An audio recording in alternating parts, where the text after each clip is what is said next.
Breaking news, Sango ya Congo et puis ça Mélanie na Moussali Nabino, les messagers de la bonne nouvelle, Proverbe 30-30, Dibota Songo, Didier Songo, Amalata Kala, c'est la même personne, Didier Forme, depuis Manchester. Tout le qui était pour la bateau, Bazobenga, pas ça, n'engeni, émission, tout. Tout le qui était, tout ça, la sous émission, il y a une colonie sur tout tape, qu'on peut savoir information. Ndenge bato belé bakomi ko sala pona ko zo ba view ya ko zo mbongo na YouTube biso to komi ko réagir par rapport à événement to ko pesa solution pétoleki donc na breaking news basangwa mukuse to ke lobela ba situation oyo ya Kabila le Rwandais ndenge azobima na masina kuna bato ba applaudirie oyo na moni bazo ba mususu boli misanga na terme parce que anazo ba ko la pasteur te nazo ba ko la combattant. Le but Kabila est plus populaire que Tshisekedi. Bakosi. Kabila ne sera jamais populaire comme Tshisekedi.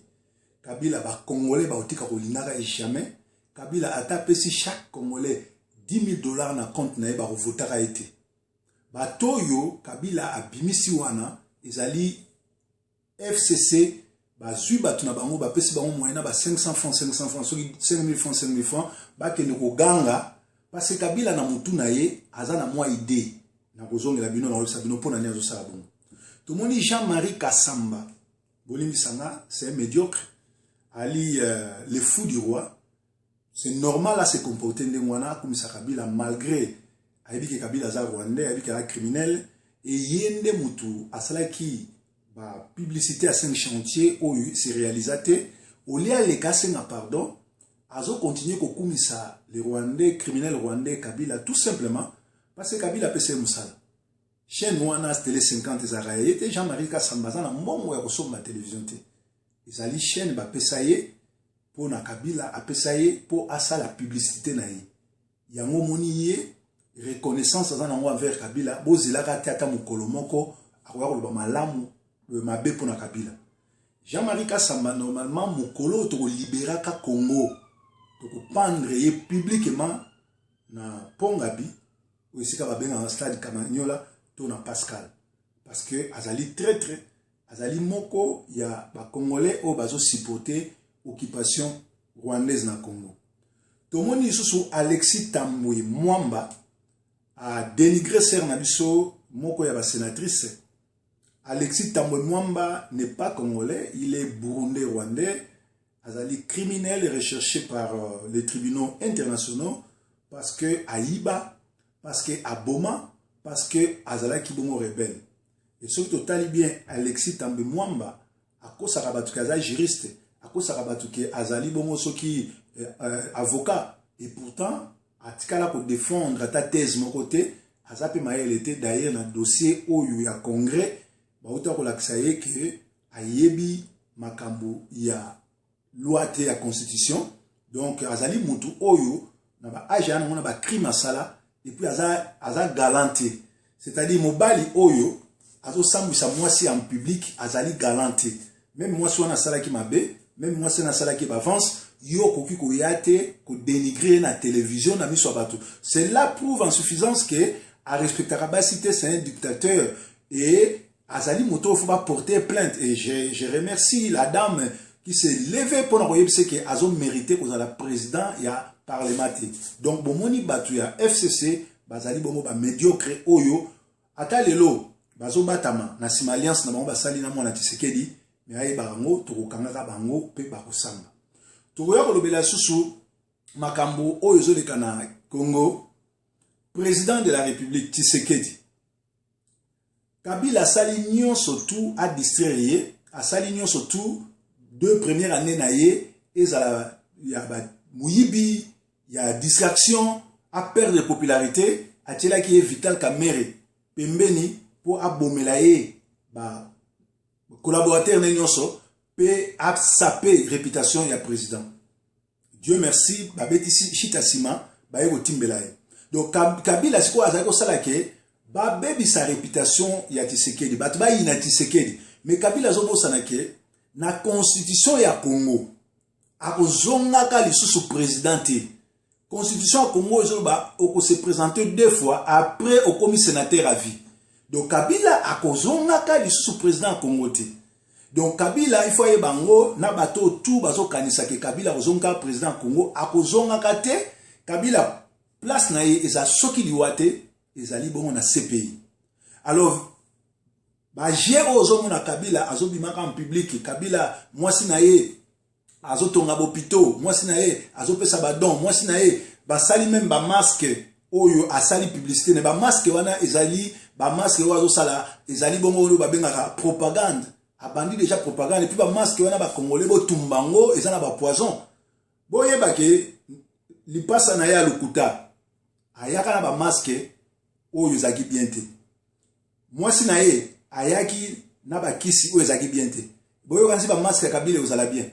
Donc Kabila siko azosala soki ye akokite kozonga président na ba manière no siko osala a pistonné mwasi na ye Olive Lembe pour la candidate na 2023 pour abima présidente. Alors likambo wana ndoto ya Kabila na bata FCC ekolate lambate parce que Congo wana ezamboka na bangote ezamboka na biso. Kabila azana plus de 80 compagnies oyo ya ba Congolais botola azana bambongo na biso aiba atia désordre partout. Yé mutazo tia désordre na Congo, yé mutazo empêcher Tshisekedi a envolé. Alors Tshisekedi peuple ezozela yo. Peuple lingi yo posa Congolais. Malgré ba faute, malgré ba erreur, bato bazo croire na po ba yebike position yo za na ngwana kaka yo mtoko libérer Congo.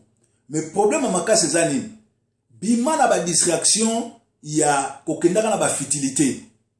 So de mouton basala ngwesi la kota na social Congolais alia créer misala, créer babita, tonga bandako. Déjà mobimba bo betaka masolo ya baso de mouton ba yibaki mbongo basala kibo mais réalisation concrète ate tinda ba étudiant pesa ba bourse ba de notanga na poto bana ista bana campus ba étudiant surtout pesa ba bourse bimisa ba congolais. Félicitations en relation na ba américain bazo pesa ba visa pesa ba congolais ba visa ba ke notanga na ba bourse créer ba habitat tonga ba cité ya sika pesa ba soda salaire na bango okomona congolais akozonga nesemo.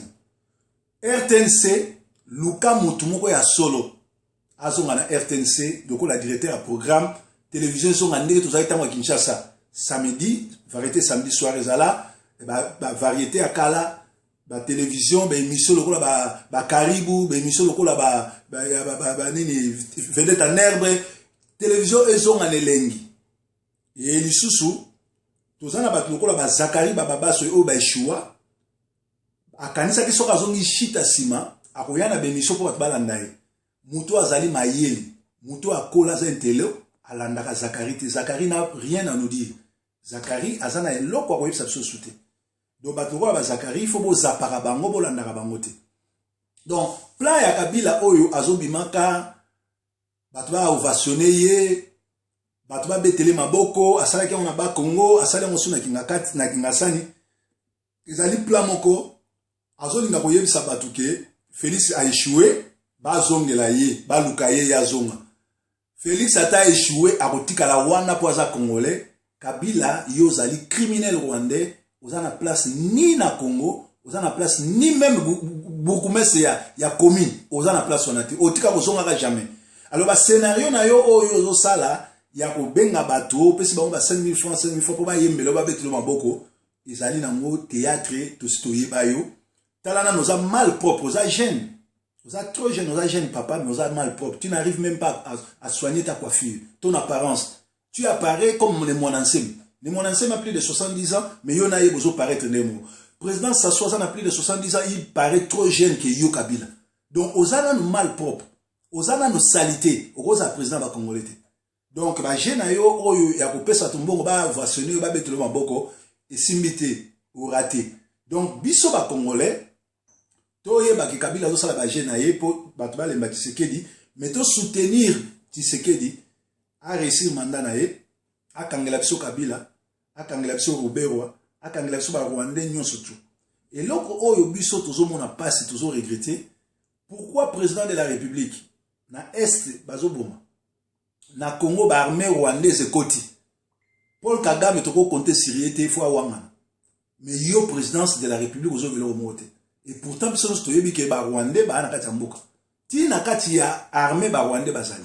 Ba Américain ba yebisaki yo benganela biso bato oyo, kangela biso ba soldat oyo bazali bongo cité na kati ya rapport mapping par rapport à ba crime basali.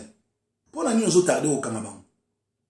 Comment se fait-il lelo na Congo? Tous en a compagnie aviation T, mais Rwanda Airways et quoi y a plus de 5 fois écoute ça ba Rwandais na kati ya Congo. Nana sina ba ko Rwanda. Comment se fait-il que passeport congolais et que ndaka na poche ya Zoé na Jeannette? Et mais ali passeport ya ba congolais le mbon wana et que ne bon na trésor public. Biloko oyo yo faut luka o résoudre ngo opesa kimia na mboka ya ngwana. Donc Kabila ayebake ata ndenge nini abozonga sous président Congo te soki quelque bazoba babeteli maboko ke azonga wana etali biso te mayeba moke mukolo yali bakotumbaka ye na balabala ka ndenga bimanga bongo. Nzambe na nga mona bino, nzambe na nga batela bino. Breaking news, Yesu azankolo.